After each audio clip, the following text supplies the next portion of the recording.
time. All right, hello everybody. Welcome to the Winnipeg Game Collective Postmortem 2026. Game Collective. Very excited to be here. Oh, sure, yeah, we can do a clap. My name is June. I'm the community director with the Winnipeg Game Collective. We also have some other Game Collective leadership here today. Dan, who probably checked you in on your way in the door. Annie, who's running the stream setup. We got Derek, who's hanging out and being a chill guy. And I think that's it at the moment. We also have some of our ambassadors, including Lucky, community ambassadors. So that's awesome. If you don't know who the Winnipeg Game Collective is, I'm curious how you found out about this. But just in case, we're an organization that supports the game development community in Winnipeg, especially the hobbyist and amateur game development community in Winnipeg, with events like meetups, speaker events like this one, game jams like the one we had back in February.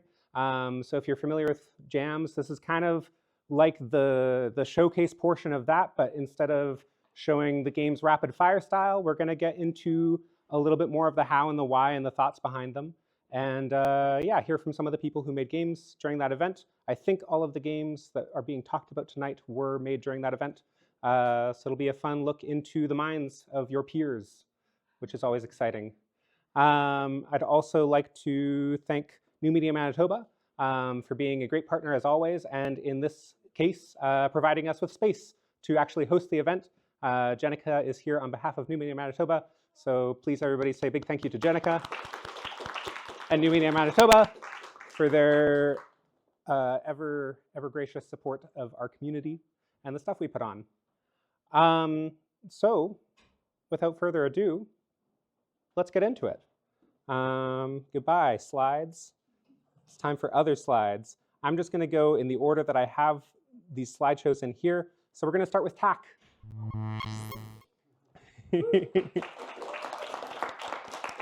Everybody, welcome to the stage. TAC Uneda. I wasn't prepared for this. That's too bad. I'm going to give you this to clip onto your lapel. It's not like fifth in order. I teach Tech Hub class like 9th grader, and like my students are now like all grown up. It feels very weird. How do I? You got it? Yeah, I think so. All right. Hi guys. My name is Tak, and this is my retrospective for looking back on my Peg Jam 2026. Quick introduction. My name is Tak, or I go by Q when I draw. I design, I draw, I write, and I teach anything art or design related stuff here in Winnipeg and other places in the world.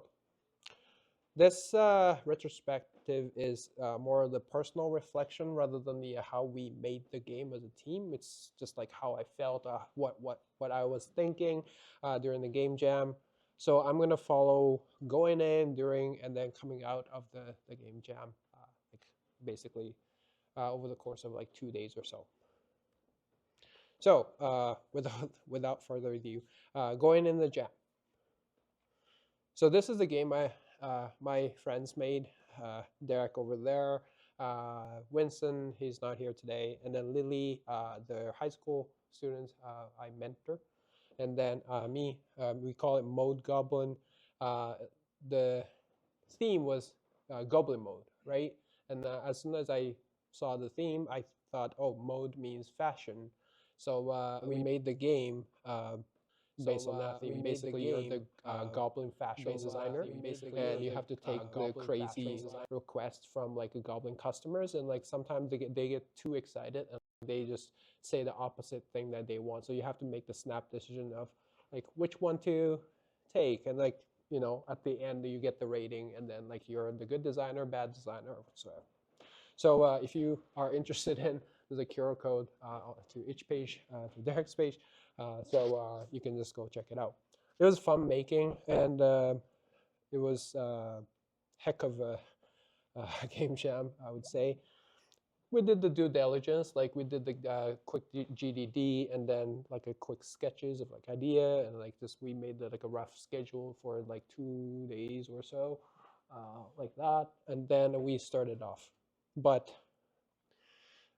before that, I have two rules whenever I go into the game jams. One is challenge myself to do something outside of my comfort zone. It's like, I think generally the game jam is for that, right, basically. And the second thing is finish and submit. I did the talk about this topic for this community before. I personally value, I don't mean to offend anybody, but I personally value ugly but finished product rather than like beautiful but unfinished product, right? So like my goal is always to finish something and submit something. So this time my challenge was these. Challenge myself to take on the important coding role. As I said, like I do anything design and art related stuff. So, but I want to learn how to create games myself. So I wanted to take on something very important to core mechanics of the game. Not just a bonus thing that you could have, but like something that is very important to the core of the game, right? So that's my number one challenge. The second one was work with other artists. I have worked with other artists effectively. I have worked with other artists, of course, before, but for the efficiency, it's often like whether we go with your art or my art, or we go with often your art. There's not much of collaboration, especially if you're restrained by the time or stuff like that. So I wanted to challenge myself if we can work together in terms of art, and then obviously finish and submit. But of course, nothing goes as planned in the game jam. I think everybody can agree with that, right? Yes, I see some thumbs up. Yes, thank you. I think we can all nod about this. More audience, amazing. So yes, nothing goes as planned. The main thing was team. So my expectation was this: like Derek, who's the coder, programmer, would take the coding lead, and Winston would take the art lead, and then Lily, my mentee, would be another artist, and then I would be the hybrid, right? So I want to do the important coding thing, but also I want to do a little bit of art because that's what I'd like to do. Reality was this, right? This part. How did that happen? Like I was so confused. Like Derek just right off the bat, like he said, like I cannot do the coding lead thing, and then I was like, okay. Who's gonna do it? It's your idea. You do it. And like, okay. So Winston and Lily remained the same, but Derek also had to do the volunteer shift for the pay jam too. So okay, naturally, I fell into this coding lead situation here. There are other things that went sideways a little bit. Chain of unexpected event. Of course, that kind of stuff happens. I had to do a little bit of extra errands. I had to go pick up something I didn't know of. GitHub didn't work. Sasha's not here, but like Sasha helped me a lot for like 3 hours straight. And imagine 3 hours out of 48 hours game jam, right? So turns out like, the Wi-Fi didn't work. My Wi-Fi didn't work well under Red River's Wi-Fi situation. I don't know what happened there, but somebody fixed it for me, and then I really appreciated that. And then I wasn't at full health. I wasn't sick or anything, but I was coming out of like a little bit of crunch in my other job to join the game jams, so I can open up my weekend. So I was a little bit grumpy coming in, and like I already did like the errands I didn't want to do, and then like what do I do? And then like Derek told me I'm the cold lead. So what do I do? So that was the starting point of the jam. It was off to the great start. Going in the jam, during the jam, in my head, there are a few things that was constantly going in my head. First thing, I was thinking Derek would hate me for like janky coding that I was doing. It was working, but it was janky. I admit that. So I was like, he's going to be so disappointed. Yes, I'm looking at you, buddy.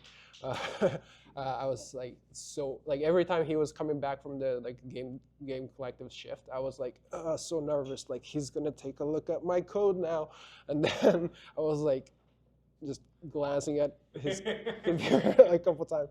So I was like very, very iffy about that.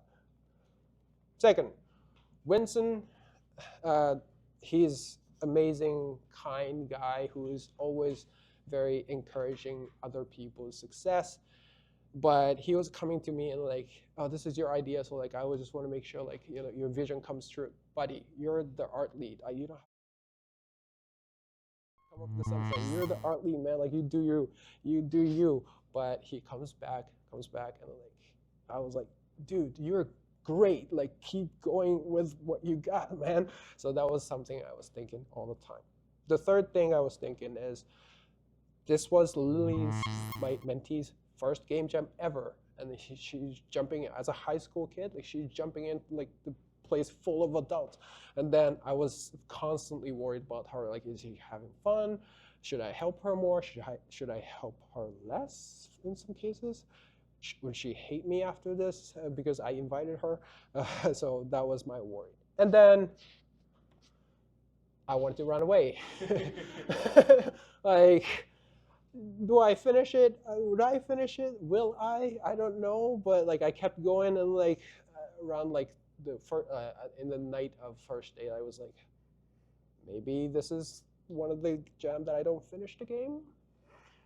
So I wanted to run away. I wanted to like be done with it. Somebody just try to finish it. Like, you know, like I was kind of like in the mentality like, maybe I could not make it. So this was kind of me visualized. This is me. And then this was a jam. And this was a pressure that I was feeling. And then this is like all crafted in my mind, right? Like you don't have to join the jam. It's not mandatory, but like I decided to join the jam, so I'm putting this pressure on myself. So this was constantly something that I was feeling. That's why that was a cover. But I noticed a few cool moments in the jam, during the jam. The first thing was Lily. She wasn't in the jam for the full 2 days or so, but she contributed a lot, and then like she started creating cool art asset with just a finger on iPad. I gave her like $199 Apple Pencil, and she didn't use it. like this is the cool thing. Like, you want to use it, and like she was nah. And like she just drew it, and like she's like, I have to leave, so like I will send everything. And like she just sent me like 7 different cool things, and like these are one of those things, and like cool, that's awesome. My code worked. And again, this is something like you can relate to maybe. Like I wasn't very happy with how the first day went. So I went home, and then I was clingy basically. I was just like in front of the computer and try to figure some stuff out, going through like the Stack Overflow or whatever, just try to copy and paste or whatever, just try to make it work, and it worked. And like I was just very happy. My wife is sleeping over there. Doesn't matter. I'm just very excited. The third thing is Derek. So so every time he comes back, I had something for him. That's something that either I can't figure it out or I don't have time for, or so I thought. So I just came back just a little afraid, like, Derek, can you help me with this? And he'd be like 5 minutes later, done. Like, that's cool, right? That was very reliable thing for me. Like, if I can't figure out until Derek is back, I would just ask Derek and like let him do it. So that's cool. Winston started flourishing. I saw that like artistic ego, I want to call it. Like the Winston started start putting out his own style. Like he started, hey, I think this is cool. This is kind of my style, my vibe. I'm gonna go with it. And like, heck yeah, that's amazing. And then bonus, I got Derek to draw. I think it's my win. It's cool because not only me coming out of my comfort zone, but also I think it's a little bit his too. I got him kind of step out the comfort zone. I still have a sketch that he did at home. It's like letter size paper, and it's just small. Kind of shows the how uncomfortable situation I put him in, but I'm very proud of that. So it's pretty simple. Again, like this is my thought process in there, but did I meet my personal goals? Challenge myself to take on the coding task? Heck yeah, I did. Game works. It's still buggy. It has like very known bugs, but it still works. Like you can play the game. It's kind of fun. So I will give a pass to myself. Work with another artist effectively. Oops. Hell yes. I think Winston did an amazing job. Lily did an amazing job. And I think I was able to work with them pretty well. And finish the submit? Yes, I did. Because you have a QR code now. And then personal takeaway. That's why the drawing is like the gun shape thing. But putting a figurative gun to your head and like seeing like how capable I am actually is amazing thing. It has a very fulfilling, amazing feeling to it. Second, this is a Japanese saying, mochiya mochiya. Does anybody know what that means? Probably not. Okay, that's fine. Do you have any clue? It's not feed, it's trust. No. Mochiwa mochiya means if I were to translate it, just go ask the expert. Go to the expert whenever you need it. And then it's not defeat. It's a trust. Again, like I have immense trust in Derek's ability that he can figure out that something I cannot. I would probably spend 2 hours on this problem solving. Probably he would do it in 20 minutes. That's a trust, not me admitting my defeat. That's one big takeaway I would mention. And the third thing, working with a team has always something unique, something unexpected. And then that's something I experienced firsthand. It's like I didn't know what Winston would come up, but he did. And he did something cool and amazing and then iconic. And that's awesome. It's not something that I would make, but it's something we made together, and that's just a cool feeling. The very, very achieving, very fulfilling feeling.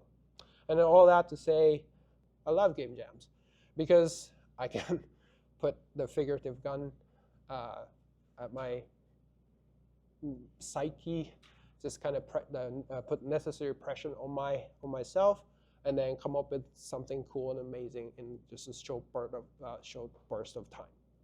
So that's everything. I can't wait to join another jam. And if you have any question, I will take it gladly. Thank you.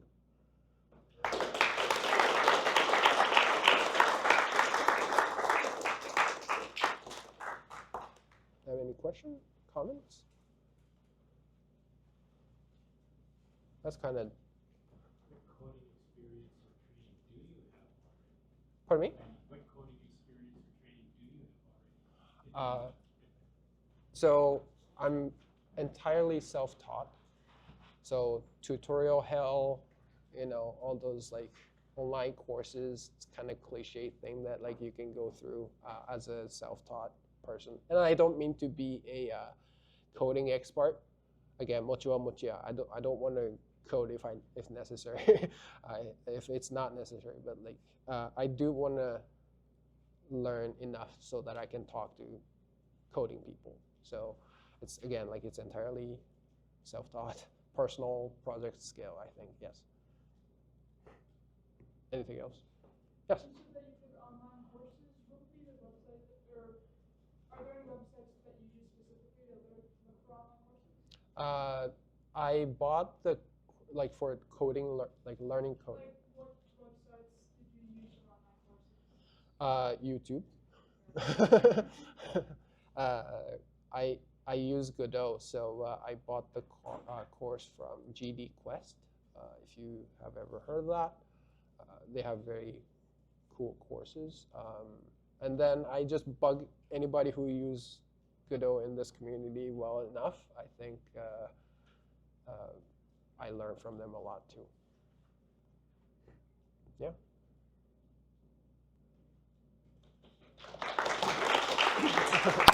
Okay, awesome. Thank you so much, Tak. Yeah. I actually, hang on. Yeah, I need that mic back. Oh yeah, right. It's not my hardware, I can't lose it. Okay, yeah, thank you again so much, Tak. And next we'll be welcoming up Matt. Oh yeah. Excellent, give you that.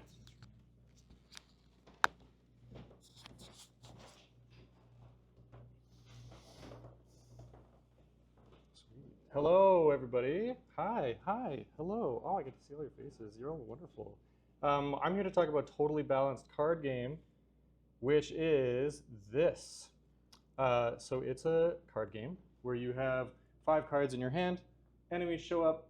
You play weapons to attack your enemy, and your enemy gets the turn to attack you.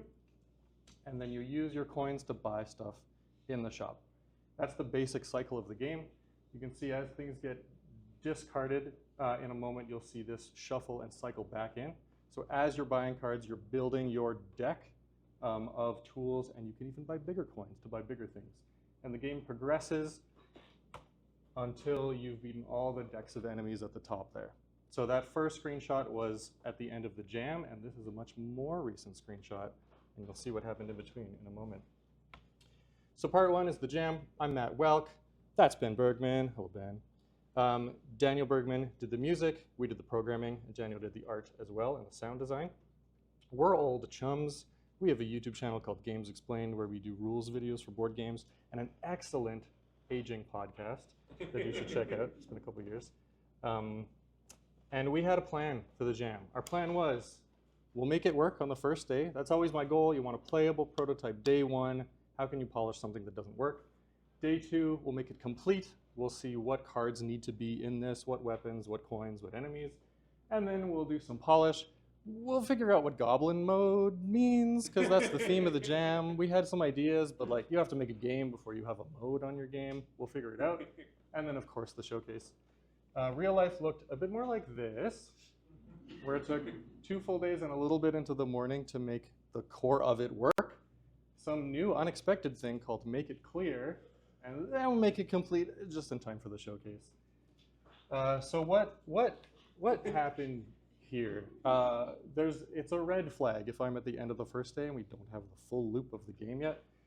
I've made this mistake before. UI games are hard. They're just hard. In my mind, I'm like, oh, you make a 3D game, you run and jump, like so many dimensions. But a 2D game that's mostly UI, this game, same problem as this crossword game. It was like a crossword. Everyone knows crosswords. How hard could it be? No, you have to make a whole crossword framework where you're setting state on different things and you're matching values. And then also that one is a race to the finish. So why are UI games hard to make? There's lots of state to manage, lots of transitions, lots of edge cases, and UIs are just hard.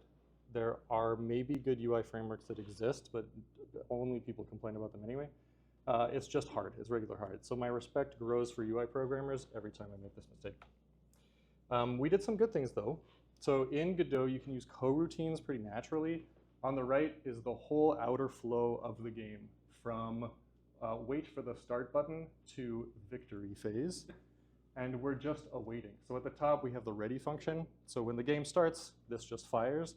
And this function is running for the entirety of the whole game. And so we'll zoom into this section. So while there's an enemy and there's a new deck to draw an enemy, we do that. We do draw phase, we do attack phase, and we see if the game is over. And then within those functions that are being called, we can await other things. So here we're awaiting pulling the next deck. We're running an animation in there. We're playing sounds. We're doing whatever. When it's done, it pops out a monster deck, and this function gets to continue. So this is an alternative to having state be managed as nodes in a system that all have different scripts, or in having an enum of a bunch of states, or having nested enums or stuff like that. I found for at least this style of game, just having coroutines be the state was very effective. Oh, and a fun fact, there's no process loop in this at all. Nothing ticks. Everything is just signals and states, and that was pretty fun. So we got to the end of Make It Work, and it was time for playtest number 1. Shout out to Jeremy for being my first playtester. My instructions to him were think out loud. And one of the goals I had for this game was to have as little text as possible. I don't want a game where you have to read a paragraph to understand the game and then you get to play. Lots of people skip it, so you have to make a game for them anyway. And so things had to be clear without a lot of text. These are my notes from the first play session. You can see it says, not clear, not immediately clear, confusing. This part was clear, that's a win. Why can't I, ... And so it became immediately clear that the game was not clear. So my previous goal had been, let's polish this game, and that was the wrong goal. The right goal was clarity for the player. So we're not adding sprinkles, we're not dusting, hey, this looks nice. We need to make sure the players understand the game and everything's clear. And I'm comparing polish and clarity because often, at least for me, I can look at a game and see, wow, this game is so polished. But really, that polish is there to communicate to me, and without the polish, I wouldn't understand the game as well. So here, this looks much nicer, but it communicates much better. These 3 are on their own. That communicates these are doing something different than this. This has a number and a health bar, so you can see how much life you've got from it, but you want that integer count as well. And it has an icon of an enemy, because it wasn't even clear you were fighting enemies until we had some sort of art on there. So the progress of the whole game, we started with a mock-up, which were Kenny assets in the game, shout out Kenny. And then all the way at the end, we had basically the same thing, but now it functioned and was a game. And then after learning we had to make it clear, we added the art, and things became more clear. And then by the end, we got to put in all of our nice assets. And we did a few play tests near the end. So we got to the end of the jam. Success. We had a 6-minute experience you could play and enjoy, and it was surprisingly balanced. We named it Totally Balanced Card Game when it was ironic, but it became true. Since then, we've been working hard on a version 2 of the game, and we've been doing playtesting. So we had made a restricted itch page, which is a duplicate of the original, but you have to, we have to give someone a key so they can access it, and they have to log that key to their account. That way they can post in the forum. We know who they are. When we're wrapping up playtesting, we can just close it all at once.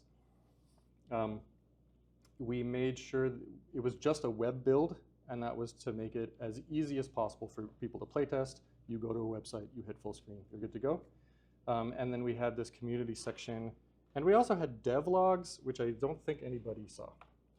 The template was pretty simple. We wanted a screenshot of their win or loss screen. We wanted what you liked, what you didn't like, and any other thoughts you had on the game. It was very simple, but it was very useful and helped guide us a lot. And the reason we wanted a picture of the end screen is because we jammed the end screen full of information that was useful to me. So we know it says game over. That means you lost. These are the cards that you trashed. Yes, there's a trash system now. These are the cards that were remaining in your hand.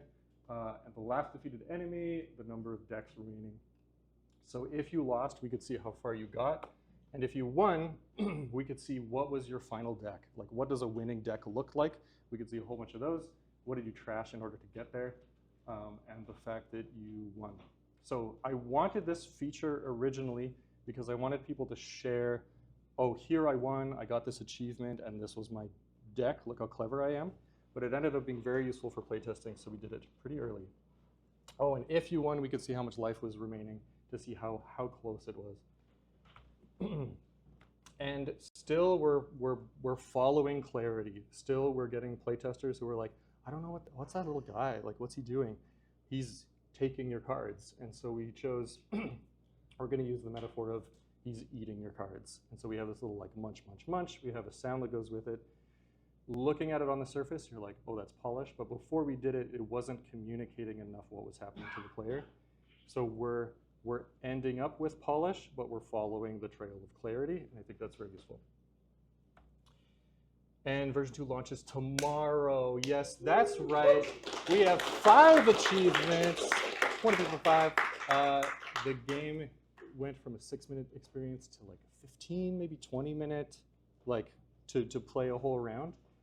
It'll probably take you a few times to win, and after you win, there are achievements you can go for. And we store the achievements as browser cookies. That was pretty good. So that's the talk. You can play it. This is a QR code for the slides, which have those as hyperlinks. And then if you want to check out Games Explained YouTube channel, we haven't uploaded in a few years, but it's still very good. We just need subs. That is all my prepared slides. Thank you so much. There's time for questions. But any questions? Yes. Why didn't you use the process function? If did everything in the ready? Part of it was to see if we could, but part of it is if we want to, we can turn on low processor function on Godot. So when you're running on phones and things, it doesn't like refresh the screen unless like a signal hits it or something. But if you're ticking, then like maybe it has to update. So that's kind of nice. And it also forces you into the Godot idiom of call down, signal up, which is good for making sure you have encapsulated pieces of code that aren't like, this isn't talking over there. It like signals up and that talks to it. Yeah. And then that way, and we had one coroutine, and everything branched out from there.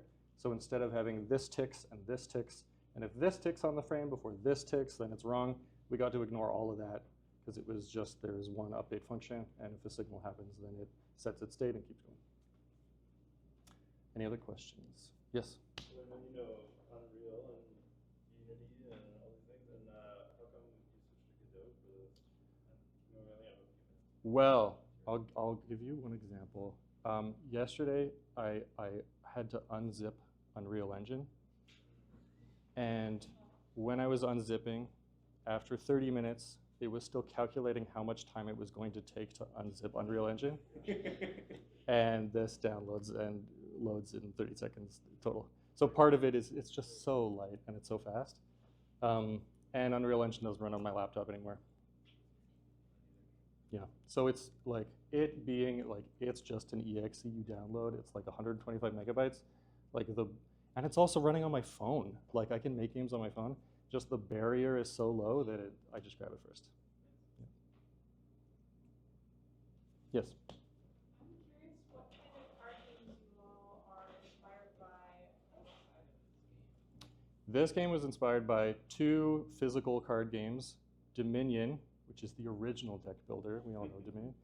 And a game inspired by Dominion called Road to El Dorado, which is like, if you know Dominion, you're just trying to accumulate points, and then eventually your deck gets so full of points, like the game has to end because you can't really do anything anymore.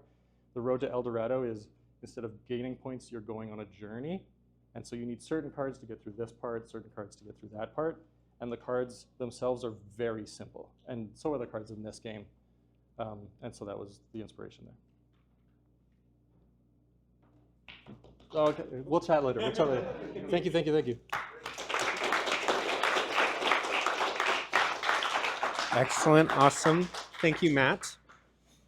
Love the Dominion inspiration. Cool, so next up we have Lucky. You may clap now. Thank you. Gotta love lav mics. How are my sound levels, Annie? Good? All right. Hi, everybody. So my name's Lucky Adams. Thank you for the introduction and the warm welcome. The game I worked on with a few other people is called Goblogin. So Goblogin is a low-poly, multiplayer, item-based racing game. It's in like a retro style. And we know that we weren't... oh, by the way, how much time do I have? 15 minutes, including Q&A. Okay. Yeah, we knew we weren't, the first in this genre. There were other, titans we were standing on the shoulders of. One of which needs no introduction. One of the greatest in the series on the N64. That's right. I'm talking about the OG Snowboard Kids 2, but with goblins. Show of hands, who has played or has heard about Snowboard Kids 2? Couple of people. Okay. fantastic game.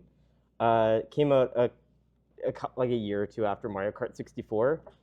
And the gimmick, so to speak, is there's no like accelerate button like there is in Mario Kart because you're not driving a car. You're just going downhill on a mountain. Everything's a slope. And so like momentum matters a lot. This is the team. So I did like lead design. Everybody did some design. I did code, 3D art. Katarina did 3D art, track design, and modeling. Ryan Hill mostly did the coding, or did coding. Volin did some coding and sound effects, and then Stephanie did some 3D art assets. And then Carrie, who I actually never met, did the music, which is really good. So when I do a game jam, I'm always starting with some of the same goals. And so one of the most critical ones is I want it to be fun like right away. In a matter of hours, I want to have something that's just fun to toy around with. Even before there's a success or failure condition, I want it to just be fun to play. And so we achieved that. And then by the end of the day, my goal is, by the end of the first day, is to have something that has a complete gameplay loop where you can play it for a while, you know, it finishes, and then you can start again if you want to. And so we had that done from the very beginning. So we're building a great core of the game, and then gradually we're building around that core slowly, iteratively, like rings on a tree. And that way, you don't run much risk of having an unfinished game by the end, because you have that core. Even if you don't build it out as big as you want it to be, you're going to have something that's presentable and playable. And so the core of Goblogin is building momentum and landing tricks. Now, tricks are a thing in snowboard kits too. They're a thing in like the later Mario Kart games. But with Goblogin, you're doing tricks like all the time, basically. That's how you build up speed. And I'm going to talk about 3 big challenges we faced as a team. So we were a pretty big team. Like there were 5 of us plus 1 musician. And so we had to work hard to align our vision for what the game would be. So that started with like a big early meeting, which was quite long, where we came to some sort of consensus about what we wanted to make. And then that was followed by writing like design documentation that could guide us following the meeting. The second one, which is probably the biggest challenge, was picking an art direction. As you may have noticed on that Meet the Team slide, there were a number of artists in the proverbial kitchen. So one game that inspired us was Legend of Zelda, Ocarina of Time, or Majora's Mask on the N64. We were like, let's try to go for that. We didn't have a lot of time because it's a game jam. And so we were like, we want to focus on the things that, that really are impactful and that matter. So what was less important was like beautiful environments, because you're going to have to like do that over and over again, adding details for like all these different tracks, and each track has a lot of different areas. So we're like, let's do minimal effort on beautifying the environments, because that's a lot of work. Spend more time focusing on making the player look pretty good, the animations looking good. It ended up being a blend of like coded animation with like pre-animated animations. And then accessibility for visually impaired people is something that I'm always thinking of like first when I'm figuring out an art style. So this is a screenshot of Goblogin, and there are some tests I do to see quick and dirty if the game works well for people with visual impairments. And so not everybody can do this, I found out, but I'm doing it right now. I can blur my vision. Helps if I take my glass off too. And so I play the game like that, and I'm like, okay, I can get a sense of like, I mean, in this version, I just took a screenshot, and I'm still able to tell where the goblins are, and this is a pretty extreme blur, and I can still read who's in first and second in the corners. I can see where the path is. And that works because of a color palette, which we chose early on. So it's a lot of browns, some greens, yellows, and what matters more than just picking different contrasting hues is picking colors with contrasting brightness, because that's really what's going to allow people to distinguish between and like separate, this is where the goblin is, this is where the path is, etc. The other test I do is the grayscale test. So this is helpful for like color blindness checking. If somebody's got like red-green color blindness or one of the less common ones, this is a way of accounting for the wide range of color blindnesses that exist. Is just like tested in grayscale. And if you can distinguish between different objects on the screen with grayscale, you're looking pretty good. And you're going to have pretty bad vision for it to not be playable. Oh man, the formatting on my emojis didn't work out so well. The third and final challenge is we ended up in a bit of Git hell. And that was caused by some foolish decisions that I made in an attempt to keep it simple to learn Git for somebody who is new to Git on our team. So one of our team members was primarily an artist and didn't know how to use Git. And so I'm thinking, can I keep it, like, teach this person the minimum number of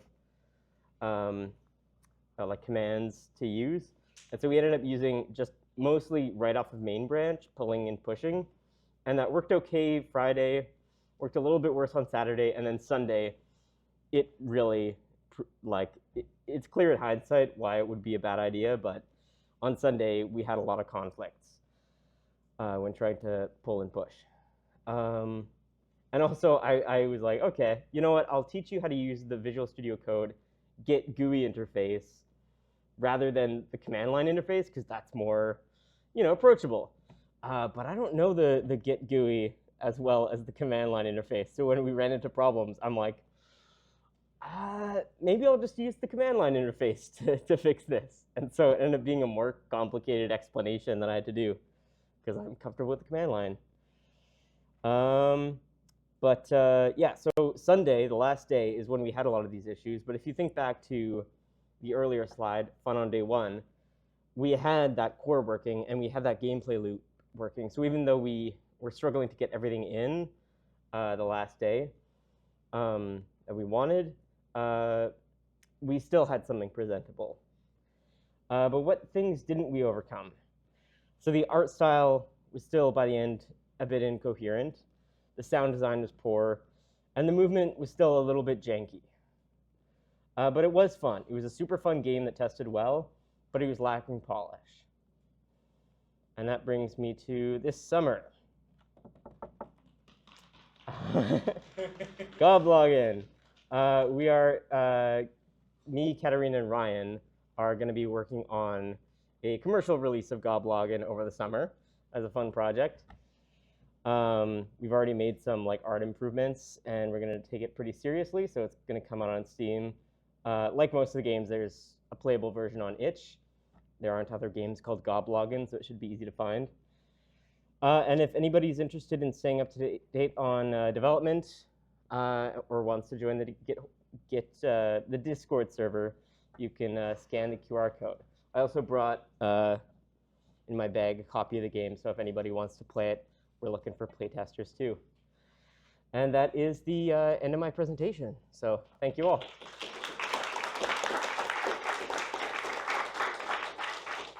Are there any questions? Felicia first. What inspired you to have a very strong focus on accessibility right from the get-go, even though it's a very short, a very small scope? I find, like, as an artist, that it just leads to better looking stuff, and you get more people who are able to play it and enjoy it. Does that answer your question? And Ren, did you have a different question? So I feel very vindicated about when I hear about your experience with Git, because we had a lot of the same problems. So I'm just a little curious. If you had to do it all over again, what would your strategy be? I would have protected the main branch, so you can't just push to it. If anybody could, and that's just the process we're doing. I would have taught this new person here's how branching works, and here's how pull requests work. And so people would create their own branches for their work, make a pull request, there'd be an approval process, and then you'd merge it into main. So something more typical for a larger project. If you're working solo, if I was teaching this person how to use Git for their own like school project, I think working off of main all the time is fine. But there were 5 people on this team that were contributing to main. Like I said, it worked out okay for like the first day and a half, but then it started being a real problem. Yeah. Maybe I'll take one more question. Dylan? Yeah, so what about this game really grabbed you that made you want to like continue developing it? I thought it was really fun, and when I played it with other people, I felt like super competitive, like I want to beat you, like screw you, I want to be the best, and that felt really good. Yeah, doing tricks too just felt satisfying and fun. Yeah, that's the end of my little talk. We have time for one more question Oh. if anybody wants. What did you develop for Steam using? That so far Oh, yeah. we've been using Godot, but I don't know what did you develop? It was Godot as well, and it was for yeah, thank you. Would you say that Godot lends more to 2D or 3D when making games? I have a lot more experience with 2D, so I think 2D is more common for Godot developers, but the fantastic thing about Godot that Matt also mentioned is like it's so small, like it's so dang small and fast, and you just can't beat it in that department. Yeah, and we're going for a low poly art style, so I don't know, maybe it's not great for beautiful 3D graphics, but we're doing a retro low poly sort of game, so yeah. I can't give you a more full answer than that. Yeah. Thank you all. Excellent, thank you. All right, thank you, Lucky. Okay, we're gonna do one more before we take a short intermission. So, next up we'll have Kaylee.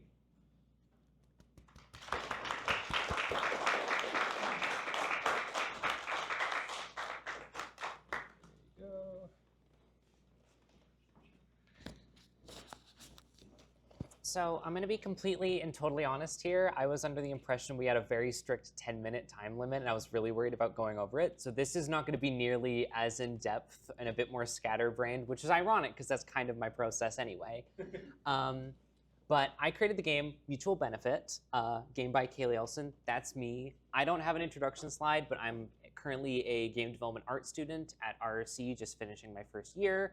I like doing art a lot, but I also really like coding. And that's probably evident in the fact that unlike most games at the Jam, this was a solo project. I did this completely by myself without anyone else, which was, we'll get to that later. So first of all, does anyone know who this guy is? Fair enough. He is an indie developer who is most commonly now known for the games Pony Island and Inscription, and also the Hex, which is really good, because if you played those two and you haven't played the Hex, come on. But he originally started by doing Ludum Dare game jams, which I also used to do. Just, you know, just me alone using Pico 8 was my original engine. But the reason why I'm bringing up Daniel is because he has made a lot of Ludum Dare games. And the main sort of theme or commonality between all of these games is they are a simple, like 15-minute experience. You go in, you experience it, the gameplay is fairly simple. There are some exceptions, but the gameplay is fairly simple, and it's got a little story. There's usually like a twist or like a punchline at the end, and it's done. The exception to this was Sacrifices Must Be Made. If you know Inscription, you'll recognize that. It was actually based off of this Game Jam game. But the point is that I really wanted to emulate that style. Especially, I wanted to highlight One Room, which was for 37 with the theme One Room. It's a short, purely narrative experience and takes about 15 minutes and genuinely left me like speechless and shocked when I finished. I was like, phew. But the point is that was the scope that I went into this. I wanted to go in and make a finished product, and I was inspired by this sort of format, which if you have seen my game or played my game, you can probably kind of see that. But I wanted to next go over my process, because What am I supposed to do with that?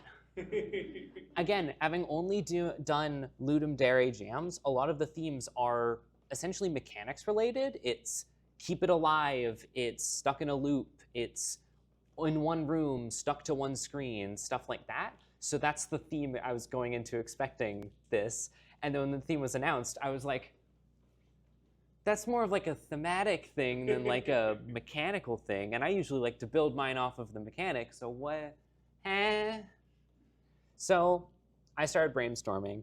I had started this out planning to be in a group, but on the first evening, everyone had sort of got ahead without me, and I was so used to doing stuff alone that I kind of ended up just prototyping something on my own anyway, so I ended up just being like, I'm used to this, I'll do this solo. Was that a good idea? Maybe. But here is my complicated process slide. So the first thing I thought was, Goblin mode reminds me of game mode. That's what I think of when I hear the word mode.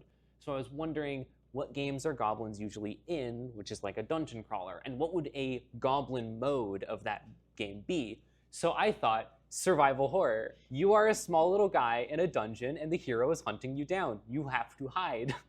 You have to hide and avoid it, and it would be a fun flip on the formula where usually you're the one, going through killing goblins or whatever to get gold, but now you have to avoid that. And I made a prototype for this, and then I realized that I'm not really experienced enough with making 3D games, that this would just be way too beyond scope for the time limit that we had. It would be pretty unpolished. So I decided I'm gonna try and do something else, which that did take up like 2 or 3 hours of my time, but it's fine. So next, mode, I thought mode is in style, like, for example, a style of combat. Like, it's a goblin style, so maybe like, doing something crazy or whatever. And boom, I've got an idea. The game is only winnable if you use a goblin style of combat or a goblin mode of combat, which that led to the main idea of a dragon that is trying to take down a castle and can't do it on her own. So the king of goblins comes along and is like, hey, we can help you out. And then together you can, destroy the castle. Pretty simple, like 10-minute experience. So creating a game solo, I used Godot and Krita. Just decided to make this a 2D game using my own art in Krita and Godot. And I had used Godot before, but not as much as I guess I thought I did. So I spent a lot of the early parts of this jam like looking up how to do stuff. And I didn't have anyone else to be like, hey, do you know how this works? Google became my best friend during day one of this. And the thing about creating a game solo is the biggest upside of it is also your biggest downside. Because the biggest upside is you do not have to wait for anyone or communicate with anyone. The vision is just yours. Like, what you want to do, you can do. What you want to code, you can code. Like, nothing is conflicting, there's no arguments, there's no whatever. And you don't have to wait on anyone. If you're an artist, you don't get the go-ahead of, how big do you need this stuff to be? You already know. If you're a coder waiting for assets, you don't have to wait for those assets. And that's awesome until you realize that that waiting is replaced by doing the work yourself. So yeah, sure, I'm not waiting for the art to be done because I'm doing it. I'm doing it right now, please. So that is kind of the biggest stressor, is that it just, instead of getting sort of downtime or communicating or whatever, it's purely just go, go, go. And that ended up me trying to finish my game literally up until the deadline, in which I found out the export had a completely game-breaking bug in it, because Godot's great like that. It is genuinely great. So I did actually end up having to submit a new web build afterwards that wasn't broken, because the game was done, but turns out that if you try and use like a custom signal or something, and you have one thing run before another, it like, the signal is counted as null, and it will just completely break that script and not run it, which, since it was my dialogue script, the game wouldn't start.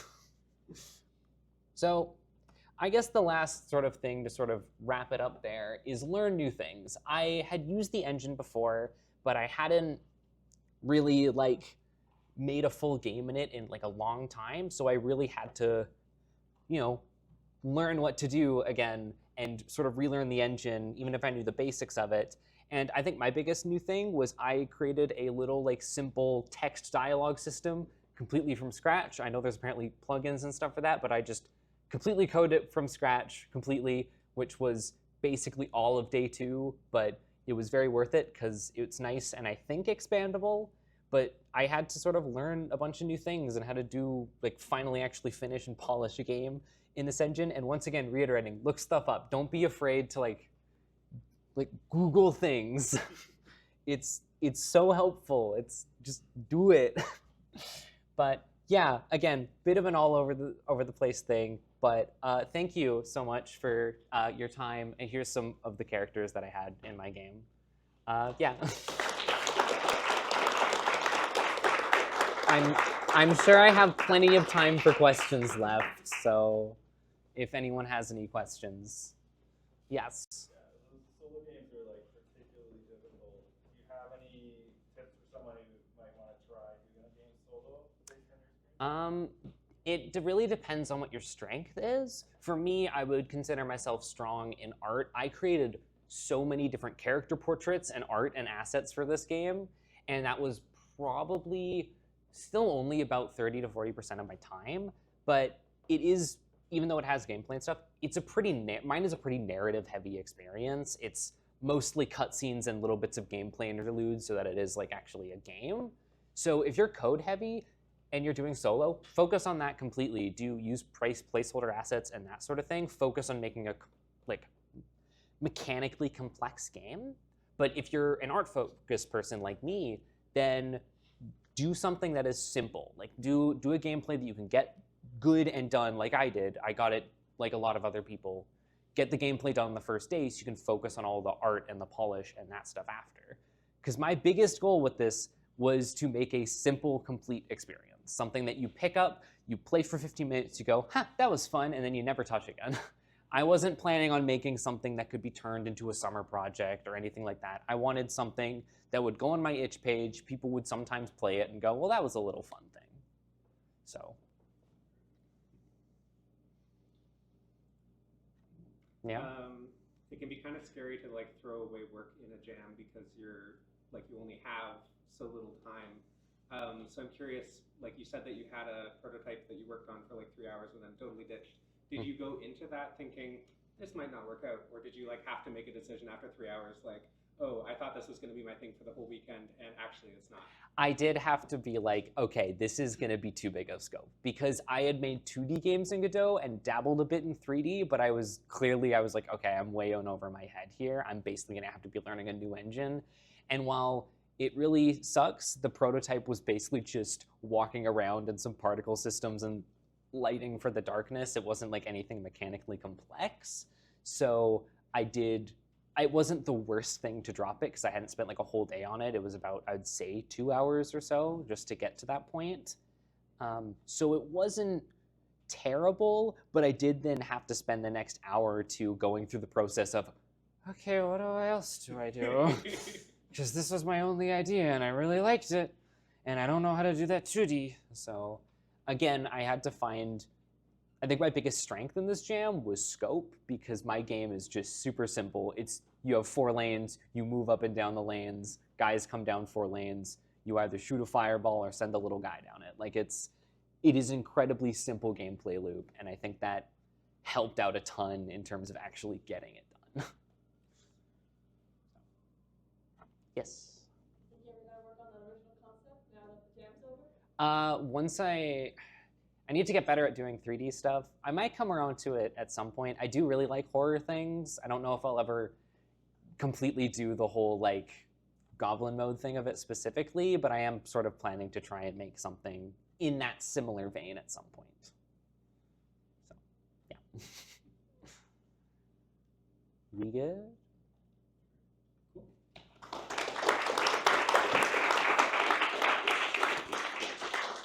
Excellent, thank you. All right, that is halfway through our evening.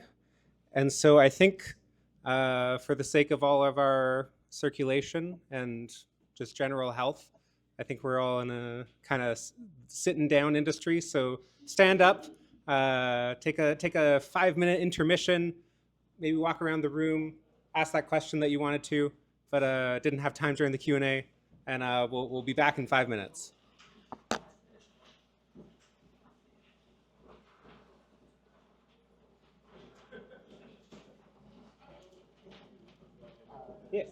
video by any of these levels? Yes, there should be.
Your legs have gotten enough exercise. Sit back down. It's time for the second half. I guess I'll leave this until everybody's here. Hello, postmortem participants. It is time. Woo!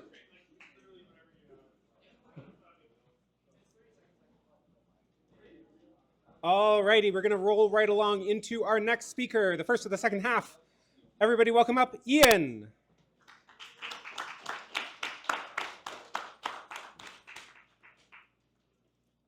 Hello. I opened up this protein bar, but I didn't open this up. That's okay, you can just leave it on the table or something. Yeah, that's fine. I'll give you this to just clip on. Thank you.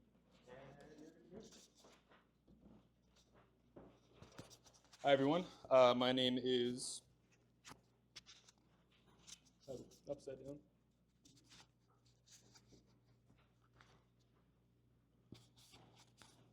Sorry, give me a second. Okay, my name is Ian Ham, and for the last little while, I've been solo developing a game in UE5 called Subfault. Just to give a bit of a background about myself, so all the game dev knowledge that I have basically just stems from the last 15 years of interests and hobbies that I've had. Started with Photoshop for graphic design, and then also Ableton Live for music composition, and I still use both programs extensively to this day. Became interested in Adobe Flash for 2D animation, and as well as 3D modeling and animation in Cinema 4D, and then eventually moved to Blender. Also eventually began playing around in game engines such as GameMaker, and a bit of Unity and UE4 as well, but mainly GameMaker. Discovered my interest in Foley after I attended Mid-Ocean School of Media Arts. And then for about a year afterwards, I had my own business where I was selling royalty-free music and sound effects. And then not a lot happened over the last 2 years there, but then once 2023 came around, I dove into UE5 and A-Sprite, and a few personal projects later, here I am. So what is Subfault? What is the game about? It's a first-person horror sandbox game, and there's no campaign or one-set goal. Completion comes from mixing and matching different levels, game modes, monsters and difficulties, and then leveling up and purchasing, upgrading, customizing equipment and skills as you progress. Content such as online multiplayer and a level editor are a couple of things that I am adding, as among other things as well. It's in very early development, but it is available through Steam Early Access. And I'm going to now show you 4 minutes of gameplay.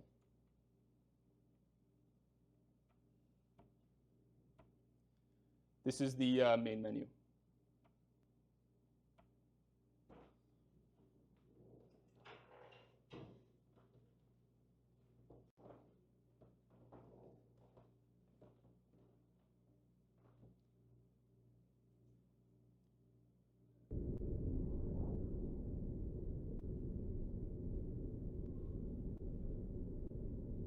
So that's just the setup. You can set up what level you're playing, what monster you're playing with, difficulty, and then there was just a bunch of modifiers as well that modified.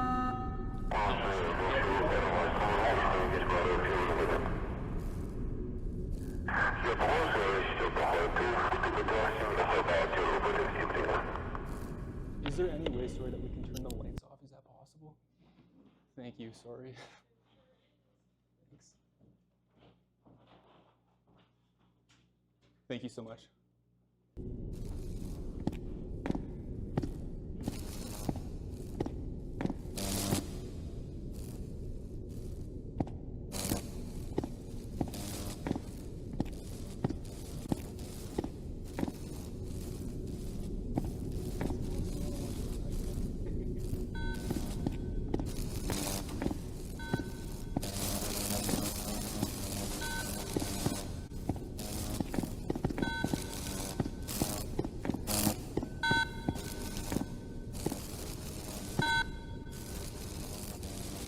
So in this game mode, there's 4 subsystems that you have to tend to on occasion. They'll start beeping at you when you gotta go fix them.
Yeah, okay, so that's Subfault as of right now, but moving on.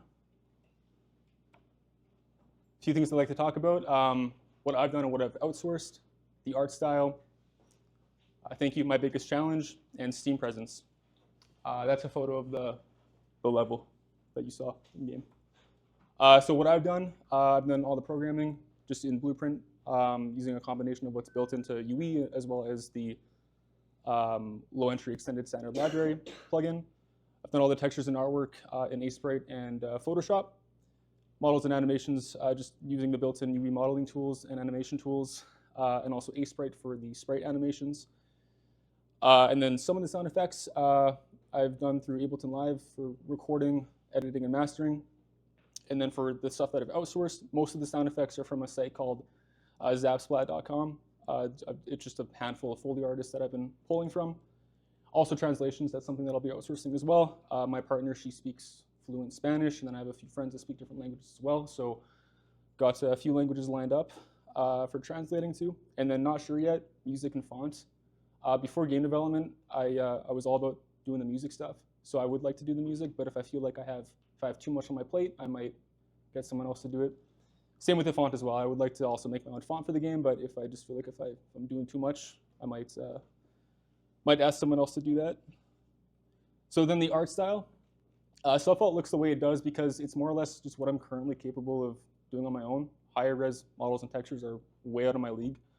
But despite that, I'm a fan of the voxels with realistic lighting look, similar to Teardown or Minecraft with shaders. My biggest challenge so far may have been a bit hard to see just because of the projector refresh rate and the lighting. But aside from many of the small challenges that have come from being a relatively inexperienced developer, my biggest challenge so far has been working with the game's visuals.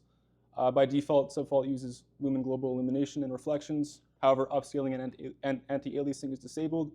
This way I'm able to achieve a minimal to zero ghosting and blurring, but artifacting such as noisy shadows and shimmering becomes apparent. Although temporal anti-aliasing such as TAAU and TSR can be turned on if the player chooses to, it can be turned on if the player chooses to. There's also support for screen space, GI, and reflections, and you can also turn that all off entirely if you want.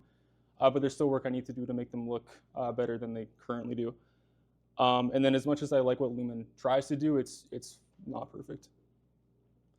So Subfault on Steam. So in January, I launched it through Steam Early Access. I haven't done any advertising yet, and marketing has been very minimal. All I've done up until this point to get the word out has been just through my friends and family and a few different Discord servers that I've shared about 30 keys across. With all that, though, Subfault currently has 162 wish lists on Steam. I'm planning to start advertising during the first or second week of April. So if anyone would like insight on how that goes, feel free to reach out to me about it in a couple of weeks.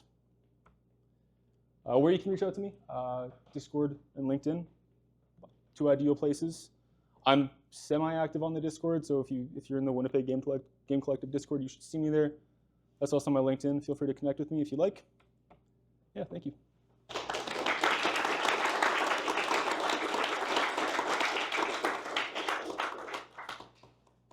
Yes. I have sort of like one comment and one question. The comment is, I love the sound design of it. Thank you. I thought it was really good, and Thanks. it's really important for like a horror game for immersion. Right. And my question is like, what made you go with that art style? Just that's kind of like, because like, I feel like I have my foot in the door with a lot of aspects when it comes to game dev, but when it comes to art, like my limit is voxel-esque art. So the game looks like that because that's kind of what that's what I can do. So like all the textures, like I did all the textures too, but if I were to draw them at any higher of a resolution, like I'd be really pushing myself, and I feel like that would be kind of outside my comfort zone. So the game looks the way it does just because that's my limitation right now. But I'm okay with that though. So yeah. Yes. So for going visuals and stuff, like what is sort of is there a main sort of inspiration for like the gameplay? Yeah. So actually, I don't know if anyone knows Little Big Planet 2, but there was a community made level someone made like many years ago, and that level conceptually plays the exact same as what you saw on there. I haven't been able to find it though. I'm trying to find it on the internet to show people what inspired it. Also, a bit of Gary's mod as well. One of my favorite things to do in Gary's mod, at least when I used to play it, was just open up a map and then drop in a spooky NPC and try to survive for as long as possible. So I think that's kind of bleeding into Subfault a bit as well. So yeah. Yeah. So I was going to steal my question about the sound design because I agree the sound really jumped out. Thank you. Do you have any tips or anything for how to approach sound design or processes? Yeah, so even the sounds that I outsourced, I still processed, I still edited and mixed and mastered to some degree. Just on like, not really actually. Just like I opened up Ableton Live and I throw in the sound effects and I maybe slap on an EQ, maybe a denoiser here and there, and I reprocess each sound and throw them into the game. And then within Unreal Engine, I'm working a lot with attenuation and concurrency classes. So that also helps drive the vibe of the sound, I think. So yeah. Okay, well, thank you.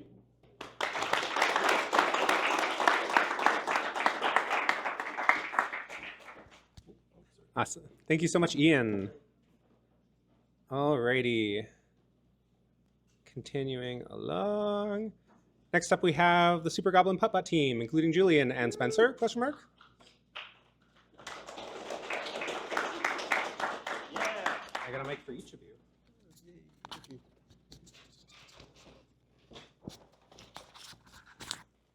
Hello, everybody. Hello, everybody. I'm Spencer. And I'm Julian. And then Annie was on our team as well. And unfortunately, Tamir and Graham couldn't make it today for the presentation, so going without them. So our game that we did at the Jam is Super Goblin Putt-Putt, which is a game where there's no rules. You're trying to sink as many balls as possible and do whatever it takes to win. Everything is a ball, everything's a club, including the other players, your friends. And you're going goblin mode. Yeah. So the GIF here is just a little bit of gameplay that we showed just to help show you what we actually built. And then I thought it'd be fun to just give you a walkthrough time of how the game progressed from the first night all the way through to the end of the Jam. So on day 0, after the talks and stuff, we went online and chatted together as a team a bit. And these were some early pictures that Graham drew for us just to have some concepts and ideas just to sort of fuel our thinking. So some really fun art. And then the pitch that we went with was a sort of trolling game where you're competing, but you can also ruin the other player's run. For example, Goblin Golf, where you hit the other player's ball. So didn't really have a specific direction with it, just wanted that like as a high-level concept, but then the more we talked about it, the more we thought that like, golf actually works and achieves that very well, so just went forward with it. And then one thing that I tried to do very different this time compared to other games that I've made is instead of being mechanically focused with what I'm trying to build, I tried to be designing for emotion or designing for a specific experience, which I had never tried before. So I had this design pillar in mind of a specific experience or feeling that I wanted the player to have, and all of the decision-making design revolved around reinforcing that singular feeling. So the design pillar that we set was encouraging the player acting as selfishly as possible so that they actually feel like a goblin, and while they're playing, they go, hey, hey, hey, hey, as like a cackly reaction to the gameplay experience. So day 1, the focus there was making a toy. So this is another thing that I wanted to try doing a bit different. Instead of directly approaching building the game right out of the gate, I wanted to play around with all the interactions and kind of get all the concepts, but no actual gameplay, just so that it's interactive. I know how things are going to interplay between each other, and we kind of have all the components in there and available. So this picture here is the whiteboarding exercise that we did the first morning right when we started, just talking about what we wanted to build, how it would play. Is it 2D? Is it 3D? And you can see, again, some of Graham's fun drawings, which end up looking quite similar to what the game did in the end, which is really awesome. There's anything else to talk about there. So I recorded some videos. I went back in Git and changed I checked out the position every single day just to remind myself what it looked like at that stage. So on the first day, it looked like this. Hopefully these play. There we go. So we had a lot of stuff working already. We already had a lobby. and we had a level. You could pick stuff up, drop it. There's some physics. You could push stuff around, and you could swing at things. So there's no actual gameplay here. There's nothing to achieve. You're just interacting with things, and sort of the concepts are there.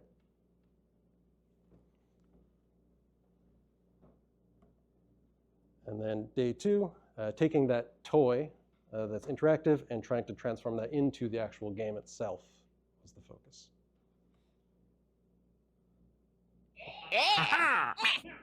Three, two, one.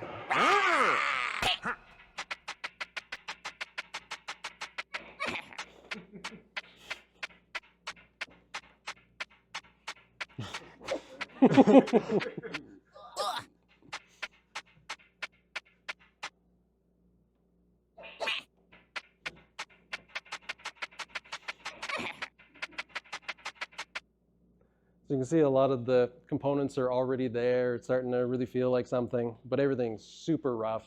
Like the textures are pretty noisy. It's really hard to look at. You don't really know what you're doing. We haven't figured out how to approach level design. Like there's a lot of gaps, but it was starting to transform into it.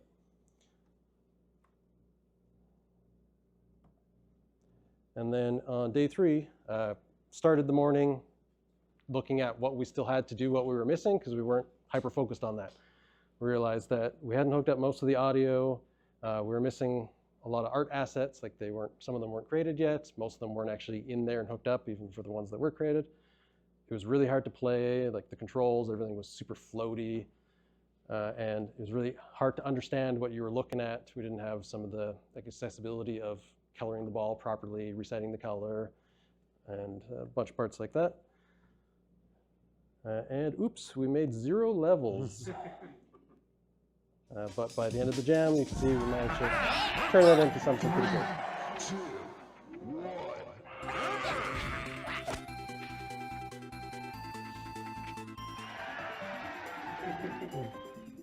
Three, two, one.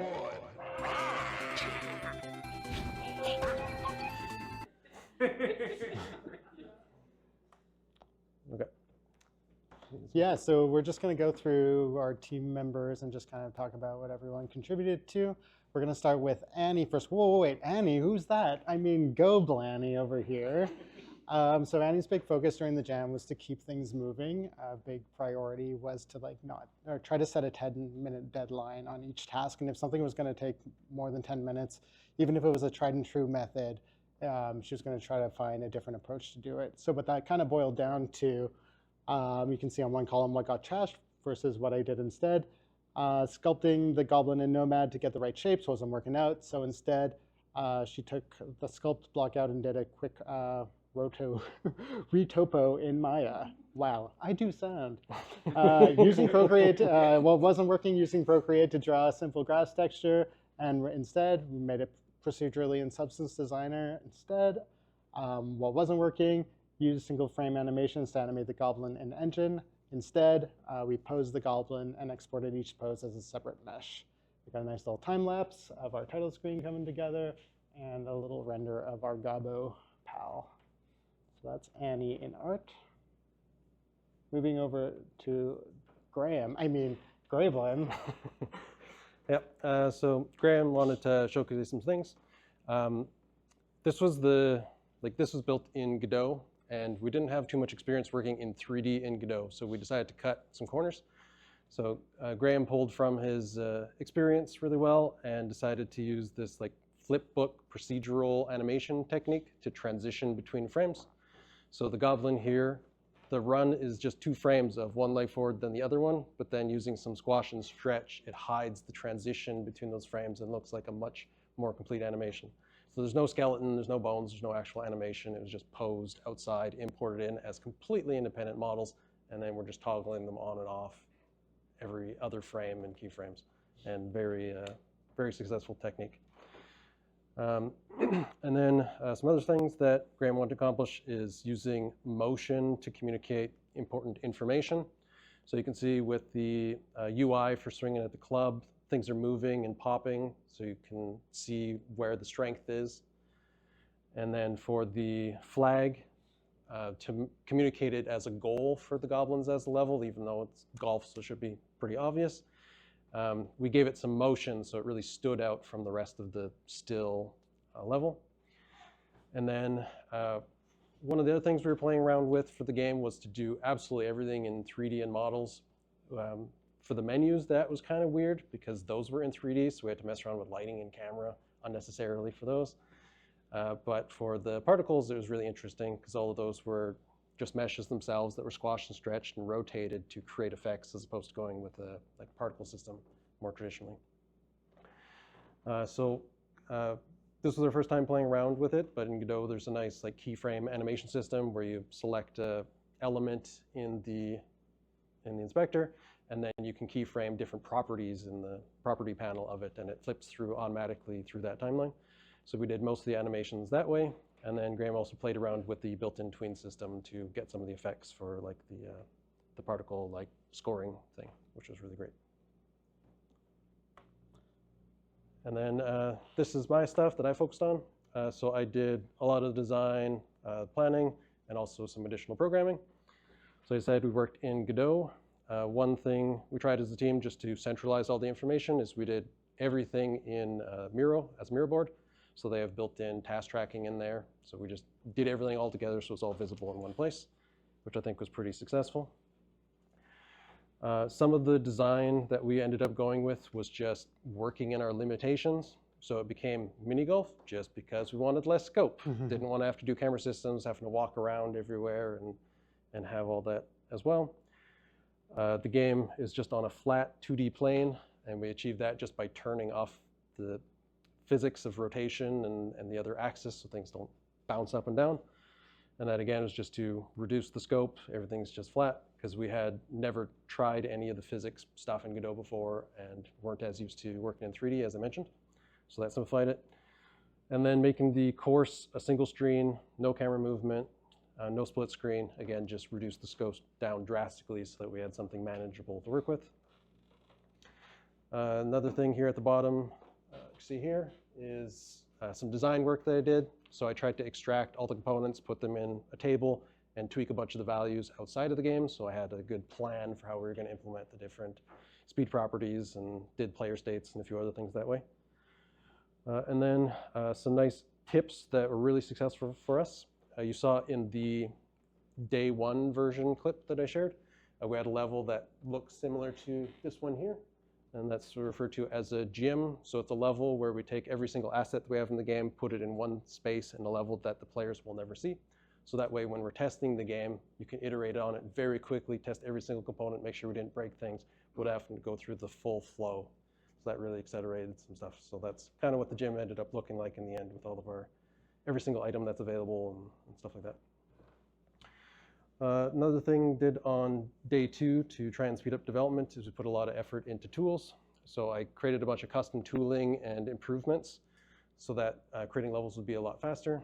So at the top there, you can see the sand pit, and I also use that for the wall and the hedge tools.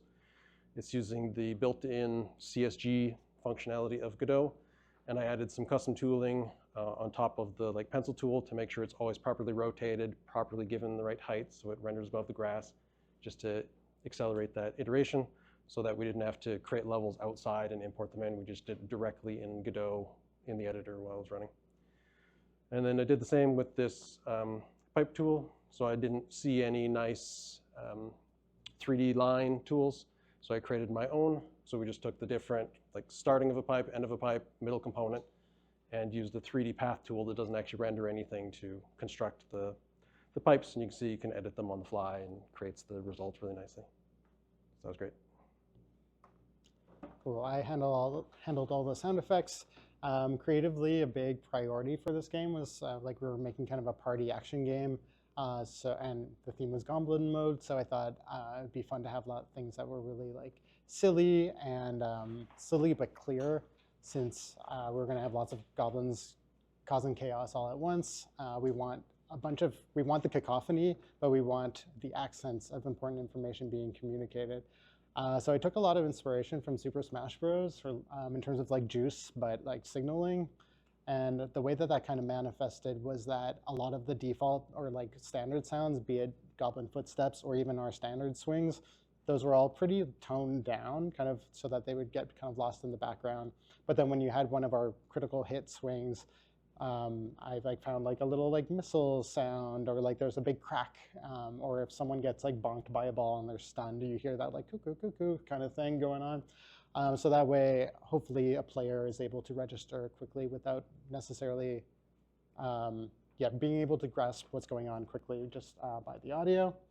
I have to give a huge shout out to the folks at Mozma for like basically as soon as the gates opened on Saturday, we were like the first ones at their doors. Just asking Sage and Carrie to record a bunch of silly goblin voices, voiced by June, Nint, and Dan, and Annie and Graham were our goblin voices, so they were all awesome performers. And then Mozma did an awesome job editing it all and shipping it out to us. In terms of sound effects production, I took a page out of Annie's book in terms of like trying to keep things moving, just really trying to iterate fast. This is one of those cases where like a lot of pretty okay things are better than a few really good things. So I just wanted lots of variations. I wanted each of our weapons to have different pickup sounds and different bonks and more voiceover lines. So to speed up production, I just used a pro sound effects library that I have access to. See that program SoundQ. It's an app that you can pull up where it just has all the metadata that you can search up sounds already, just a library of sounds. So then I pulled those into Ableton Live and tweaked them and edited them and composited them to produce the sounds, exported them, and then put them into Godot. And it was really handy. Graham had made a in-house audio engine, basically, that simulates a lot of implementation tools, which just really, or audio implementation software, which made it super handy to have different variations of sounds that triggered, or we had like music that could facilitate intros and outros and that kind of stuff. So that's what you see over on the left over there. So Graham made, and then the mixer was also really, really handy in Godot. And that goes to the clarity thing of just being able to funnel different sounds to different volume sliders, and that way you could make sure that the important stuff gets punctuated and the other stuff gets toned down.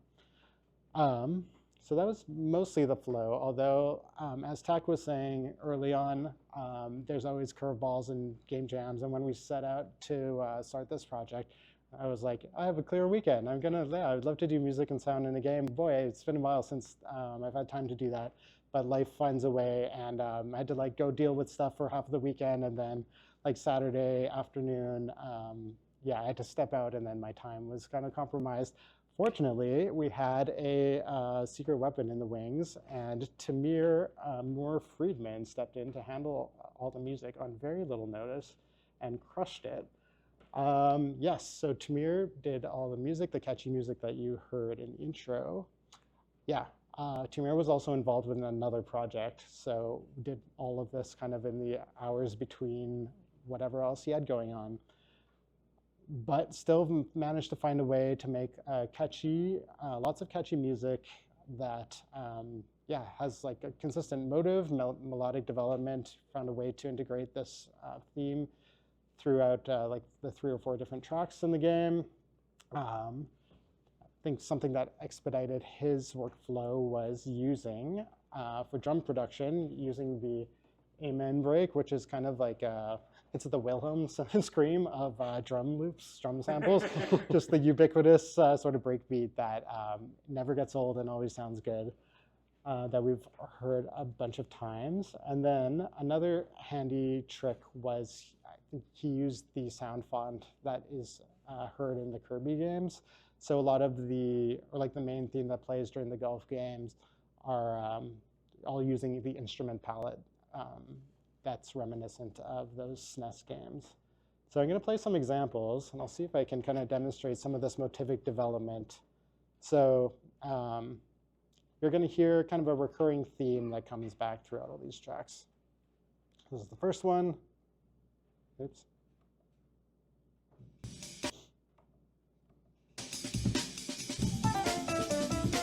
So this this is the main theme here.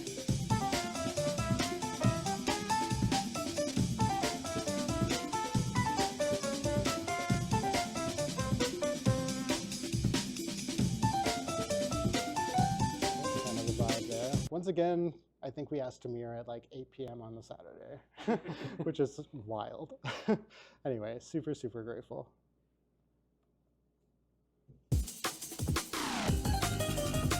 This is our big boss battle track that happens in the showdown at the end of the game.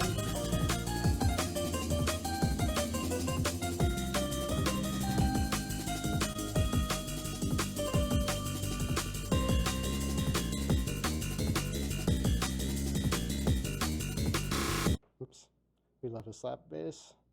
Okay, this is the third one here. This is the main track that plays behind the game loop.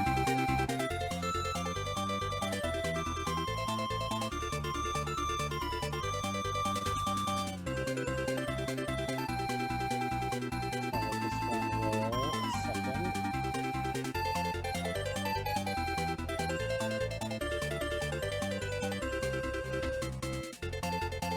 So here's the main theme coming back on this one. And then finally,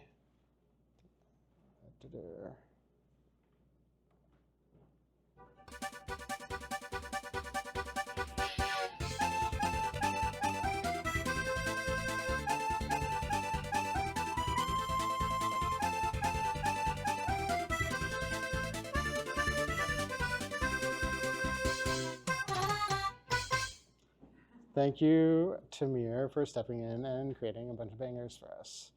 I think that last one, I'm not sure, is that in the demo? But anyway, so I think that was a sneak peek of some music that we've been working on, because we too are enjoyed our time at the Game Jam so much that we thought that this game had some legs that we all had our own objectives in trying to develop this further. So yeah, we made an Instagram account, we made a Discord. Please follow the production of the game, communicate with us, send us any ideas that you might have or you think might be cool in this game as we kind of journey on forward and try to turn this into a bigger project. Do you have any idea? We're hoping to engage with the community a little bit during the development process. So currently working on some Steam remote play functionality so I can play test with people remotely, since it's a 4-player game, very hard to test at my house by myself, as you can imagine.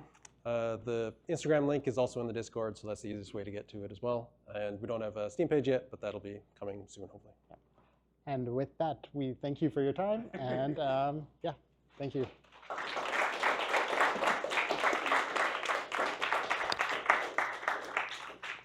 Cool. Thank you very much. I went a little over, so we're going to cut the Q&A short on that one. But if you have questions for them, find them afterwards. Ask them questions. I'm sure they'd be happy to answer all of your burning desires related to goblins doing golf. Next up, I have an untitled presentation from Matt, which is only 4 kilobytes, which I'm going to assume is a mistake.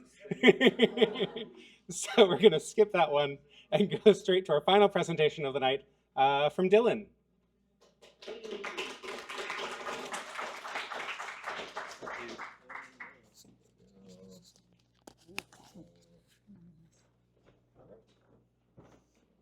Hello.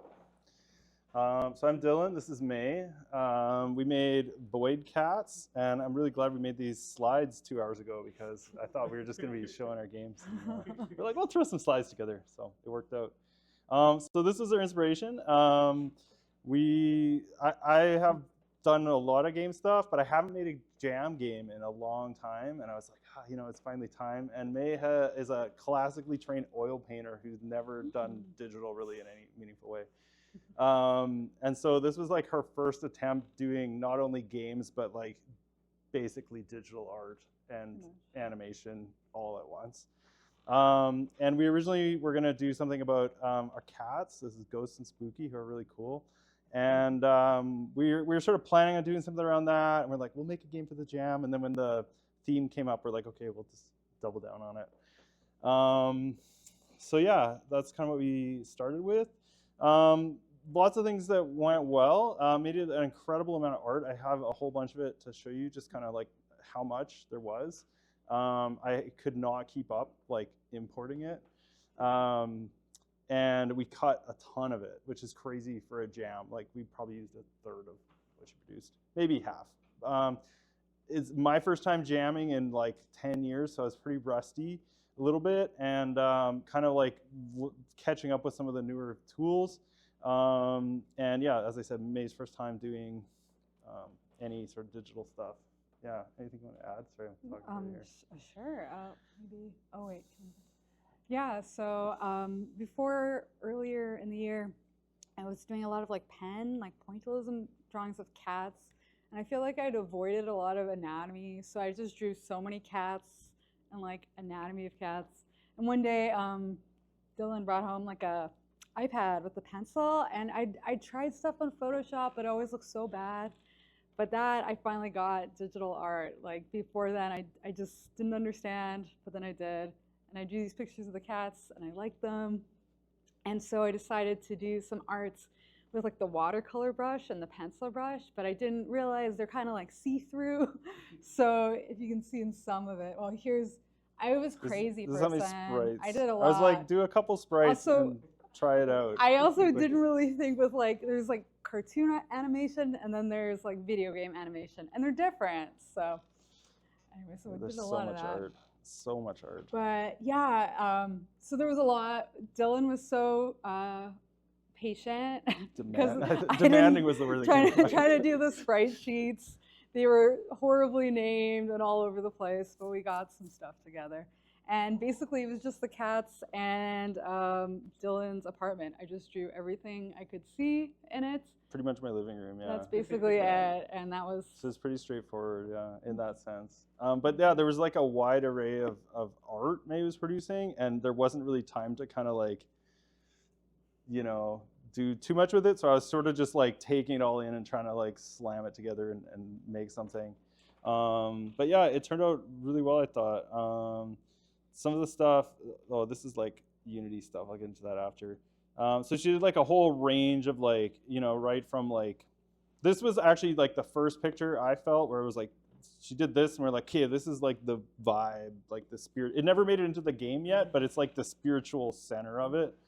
And I think kind of really captured the cats, which I don't know if you ever tried to take pictures of a black cat, but it's like the perfect camouflage. They're like, they absorb all the light. They're impossible to take pictures of. So it makes them really easy because you can just like give the silhouette and it's good.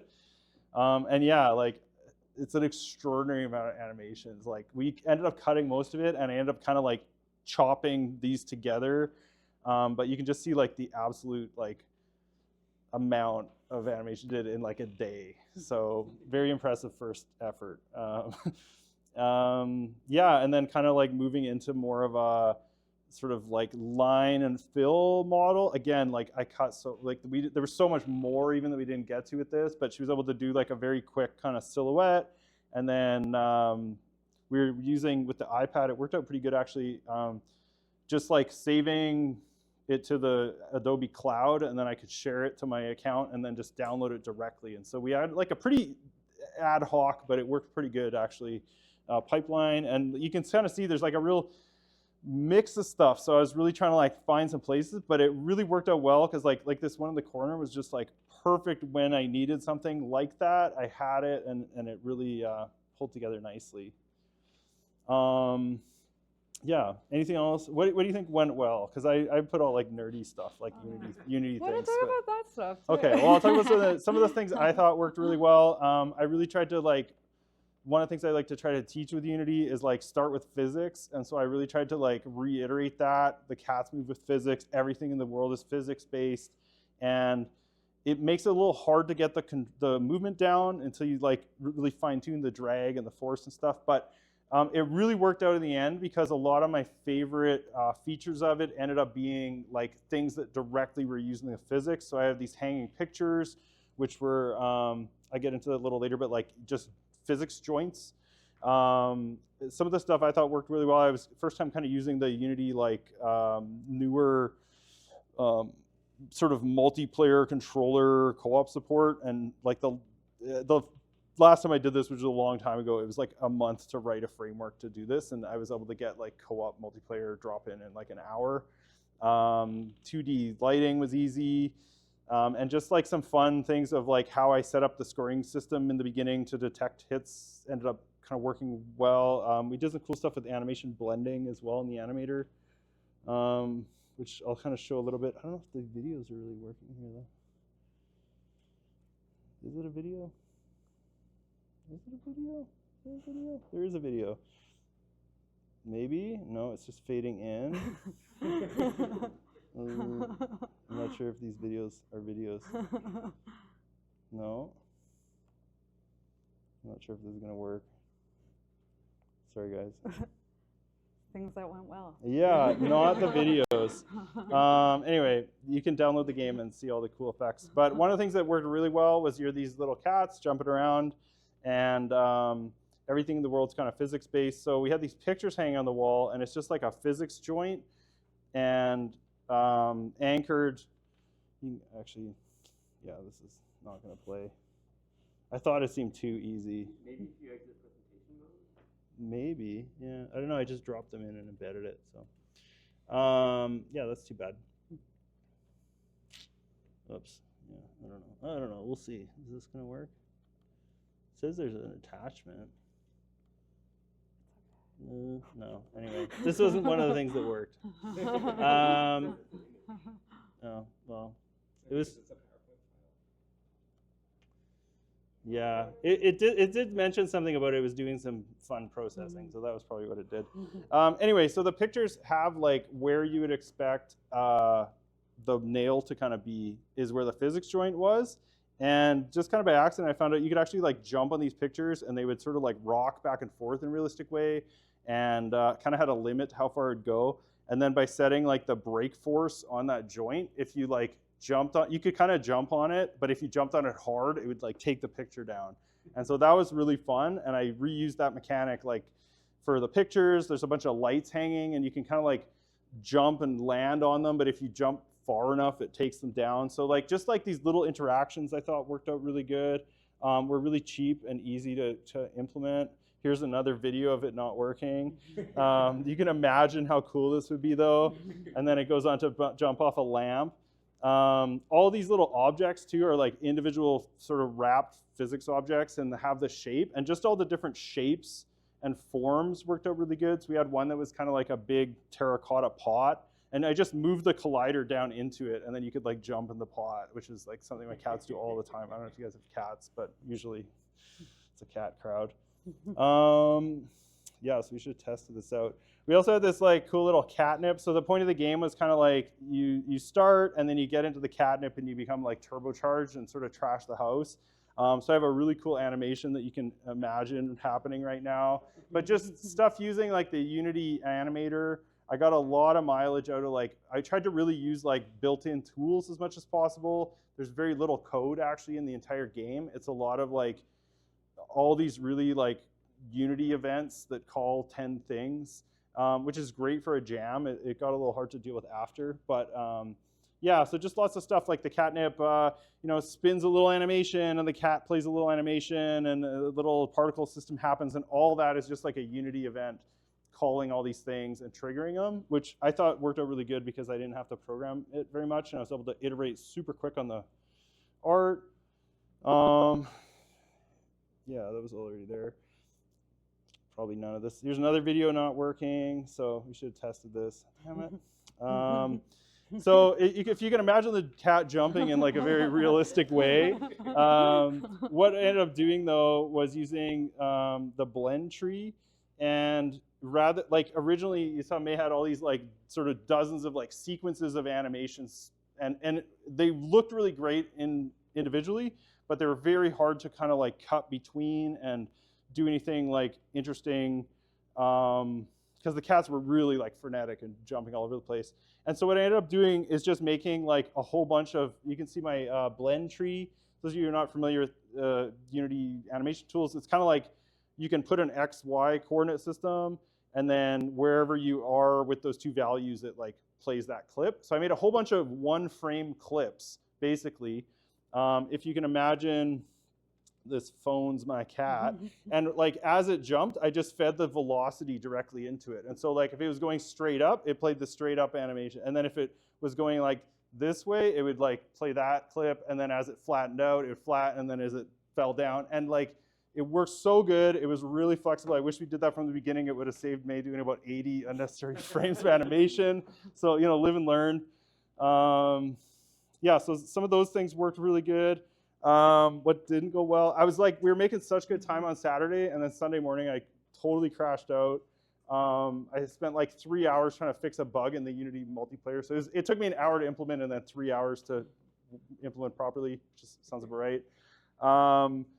There were so many like animations, it was getting hard to sort of process them all and get them all in there. And I also forgot my power cord on Sunday. So I just spent all morning just like tearing my hair out about this bug. And then I was like, hey, I'll just rush down there. Took an Uber all the way downtown, walked in, realized I forgot my power cord, dropped everything, Ubered home. Like it was just like critical failure. I was so like worked up about it. It sort of threw me off a little bit, but we ended up getting it done.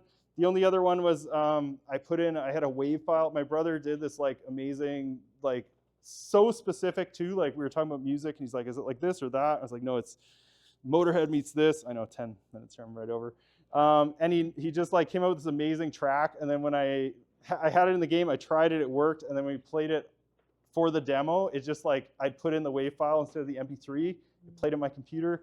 It didn't play on the Podium computer because it was too big. So I was really like disappointed about that. But overall, I think we made a really cool game. I've been fixing a lot of bugs, mostly stuff you wouldn't notice, but I added an entire like Tony Hawk scoring mode for like jumping over things to make combos. And yeah, we have it on itch right now, so you can try it, so you can see it without me just like miming everything. And yeah, test your video and your slides before you send them off. That's the lesson of the day. So yeah, anything you want to add? Thanks, guys. It was fun. I loved all the other talks. There's lots of insightful stuff. So thanks. And I was just gonna see if I can make this pause. We have time for question time. Yeah, Tech.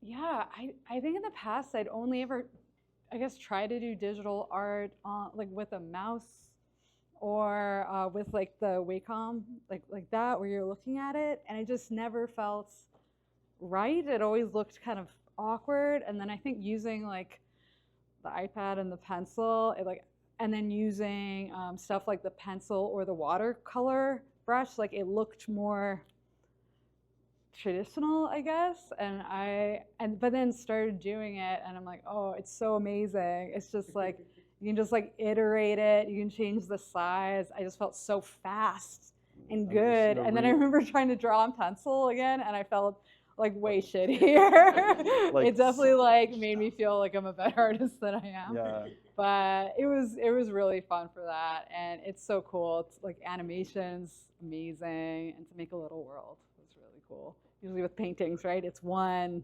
moment and that's it. So yeah, it was great.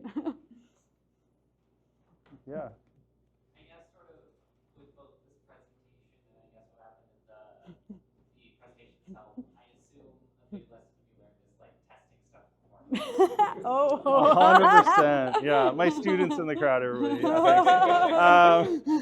Yeah, no, 100%. I did this on purpose to show you this lesson. The one that drove me crazy about the actual jam was like I tested it so many times. I was so specific about it, and I was like, I only have an hour. I have to make sure this one thing worked. And I played it on my laptop. It didn't present, and then I was literally like laying in bed that night at 2 in the morning, going, "What the hell happened?" I got up. I tried on my laptop. It worked. So I think the lesson is like test it more and on more systems, and like.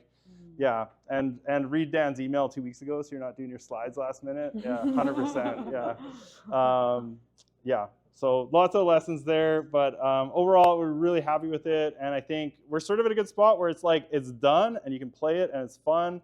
But I feel like there's also like places we could expand it, and like I have all kinds of ideas for little mini games and stuff. So yeah, we're sort of sitting on it for now, but yeah, let us know what you think. If you want to try it, let me know. And I'll put the thing back up.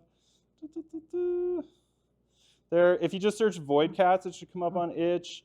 Yeah, let me know what you think, and if you want us to keep developing it. But thanks for your time. Thanks, Yeah. guys. Yeah. Thanks. Oh, yeah, the labs. Excellent.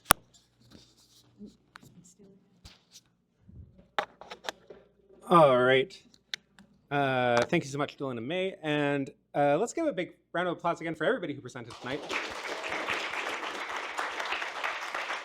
Literally could not have done this without you. Once again, we're the Winnipeg Game Collective. We put this on.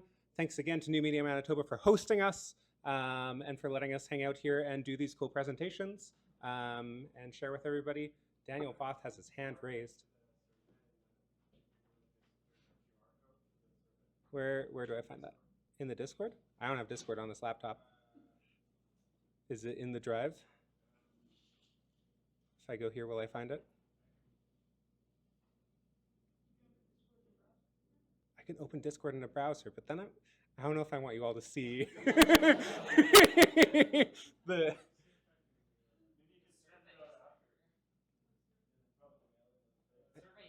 I do, yeah. The problem is that's not a QR code you can scan. That's a thing.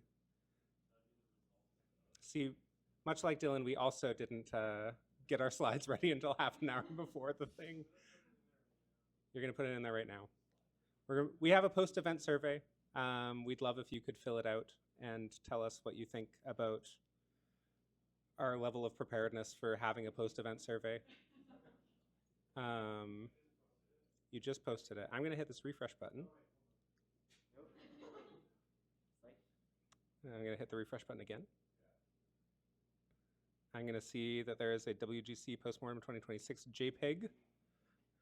So please feel free to scan this, fill out the form, tell us what you think. We're looking forward to holding more speaker-style events this spring season. So your feedback will directly go towards shaping how those turn out. And then yeah, once you've filled out the survey, we're hanging out here for another half an hour-ish. So feel free to chit-chat, ask each other questions that you weren't able to during the Q&As. And have a great night. Thanks for coming out. We'll see you again next time.